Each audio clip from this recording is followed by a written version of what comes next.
Ana, nós vamos seguir agora com uma entrevista importante. É interessante o nosso ouvinte prestar atenção, que ela tem a ver com o medicamento, né, e o coronavírus, ou medicamento para combater os efeitos do coronavírus.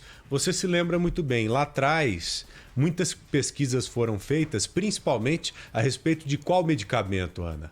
O mais famoso deles todos aí. Cloroquina.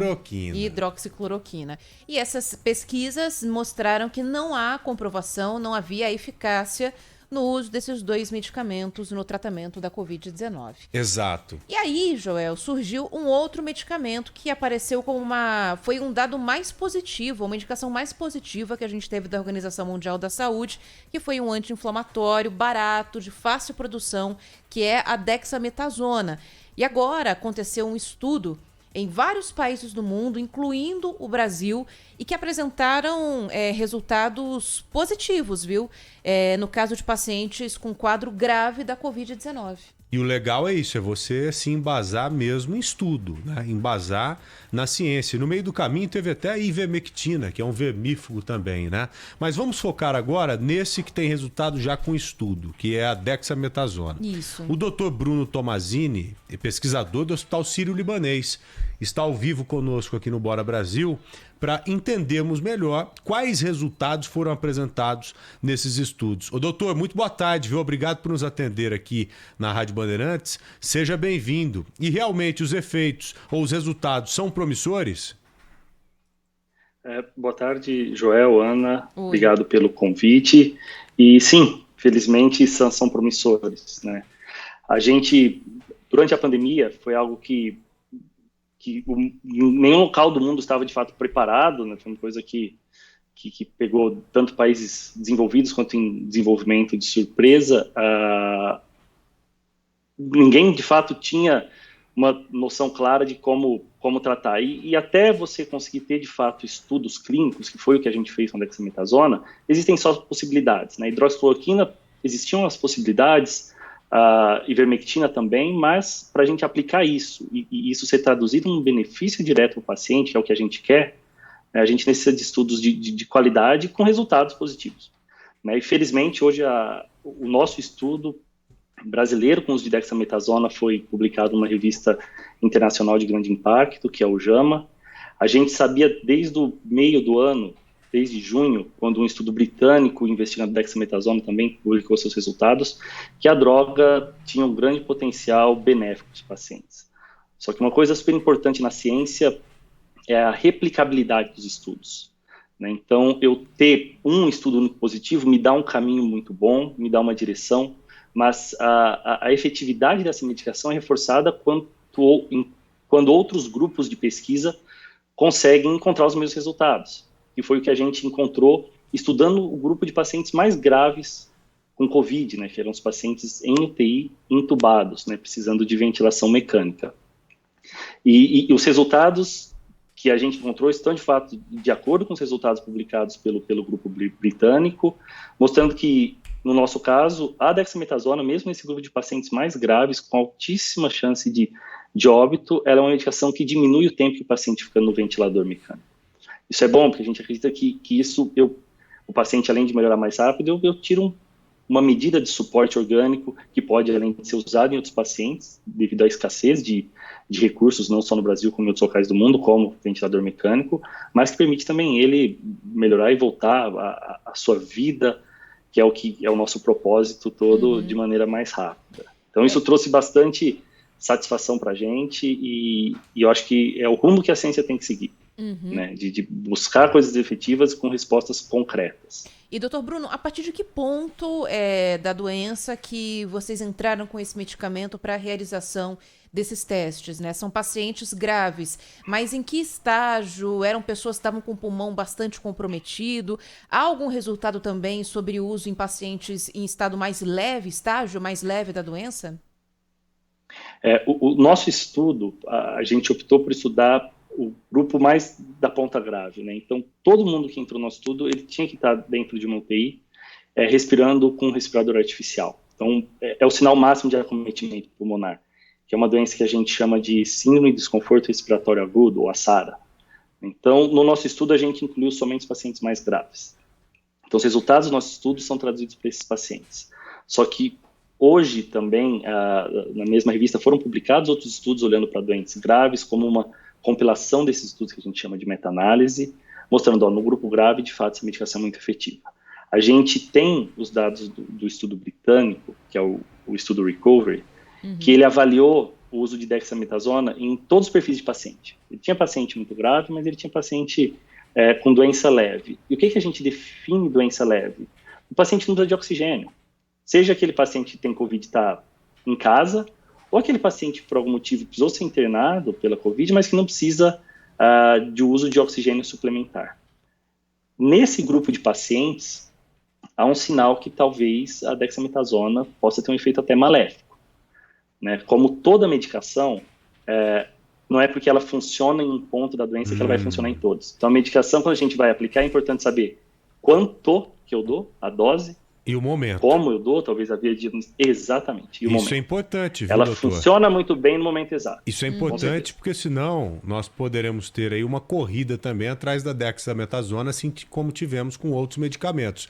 Agora, o senhor tocou num ponto importantíssimo. Ela pode fazer mal se não for ministrada no momento exato. Que mal seria esse? Ou o que ela pode provocar de mal em uma pessoa que não esteja em uma fase avançada?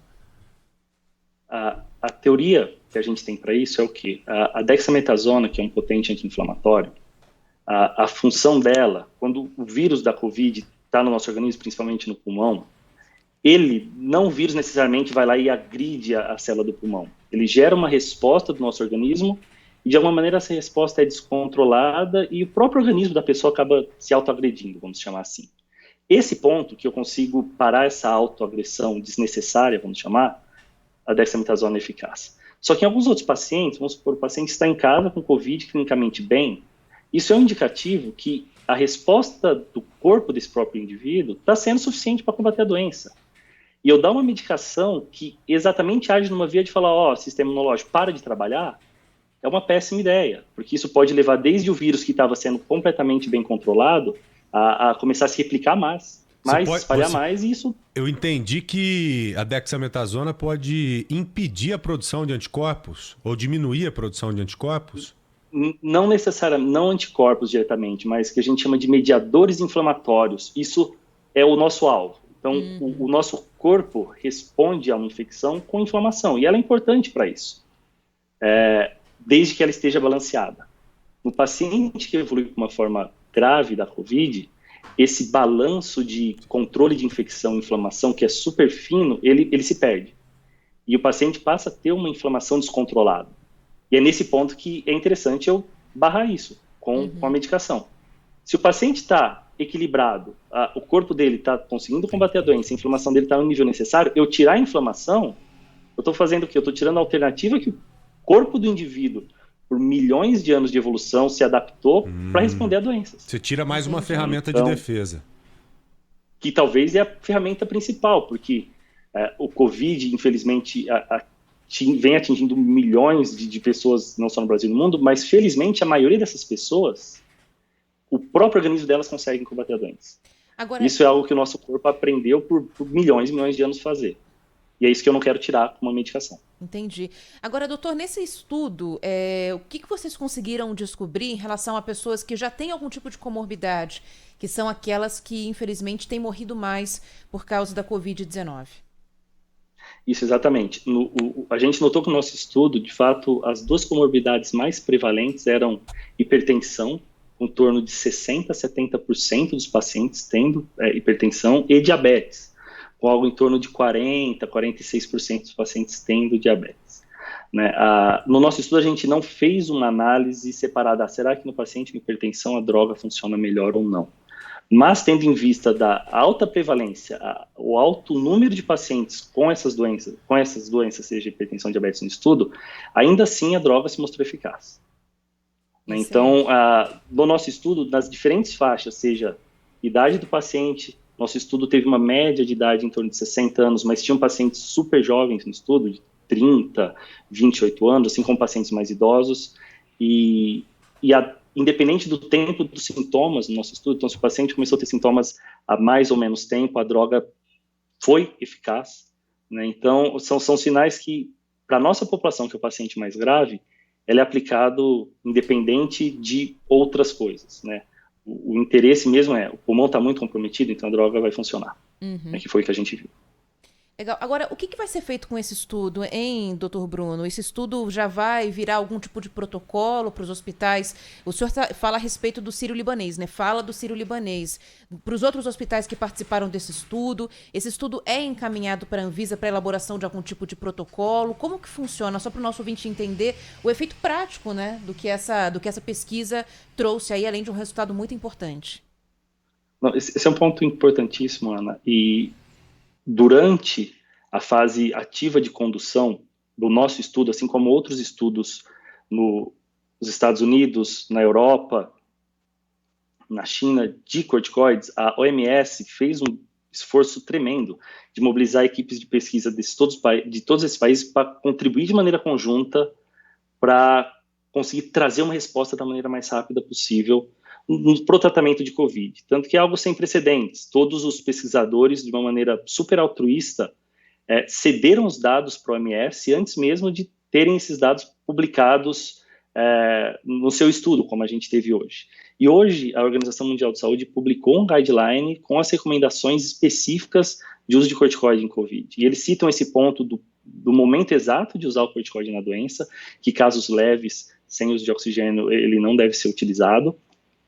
E a ideia é que esse protocolo do OMS está sendo traduzido em diversas línguas e ele ser o core, né, o alicerce de protocolos de diferentes países. Claro que cada órgão, no Brasil, no caso, a Anvisa, Estados Unidos, o CDC, eles podem fazer adaptações, mas tendo em vista que os corticosteroides são medicações extremamente baratas e amplamente disponíveis, essas organizações que representam a área de saúde nos diversos países, elas devem adotar, sim, esse guideline da OMS.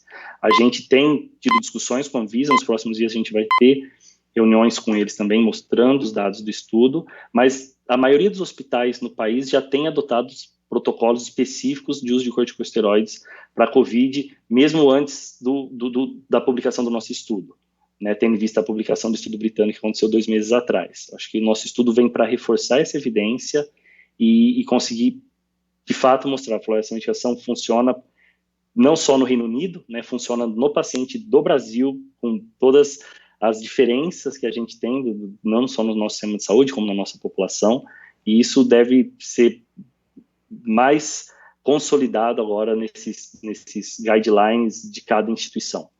Ótimo, ótimo. Ô, doutor, para finalizar, até onde eu sei, a dexametasona não é um medicamento controlado.